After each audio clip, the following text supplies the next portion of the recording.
Hello guys, आज दुपारी मला फार्म हाऊसवरून एक ऑर्डर आली आणि मी मसाला वगैरे तयार केला आणि त्यांनी कॉल केला. त्यांनी सांगितलं की दुपारी नको आहे, आम्हाला रात्री हवी.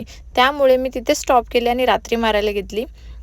त्यांना हवं होतं 1 किलो चिकन, 1 किलो चिकन सुक्कं, 1 किलो चिकन रस्सा, त्यानंतर 4 सुरमई फ्राय आणि 5 पापलेट फ्राय. त्यांची ऑर्डर मारायला घेतली.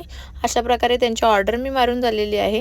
कॅन्सल झाल्यामुळे मला असं वाटत होतं आता रात्री असली तर बरी, म्हणून मी पूर्ण तयारी माझी थांबवली. कारण मी सगळं फ्रेश बनवून देते. बघू शकता चिकन वगैरे मी फ्रेश बॉईल करते. त्यानंतर त्यांनी 2 व्हेज देखील सांगितलेले, दाल फ्राय आणि अख्खा मसूर. अशा प्रकारे त्यांची ऑर्डर आपण पॅक केलेली आहे बनवून. त्यांना ज्वारी बाजरी अशा 2 प्रकारच्या भाकरी हव्या होत्या. त्या भाकरी देखील केलेल्या आहेत. जर तुम्हाला अशा मला ऑर्डर द्यायच्या असतील तर नक्की कॉन्टॅक्ट करा. कॉन्टॅक्ट नंबर मी देत आहे आणि आपल्या हॉटेलचा ॲड्रेस देखील मी देत आहे.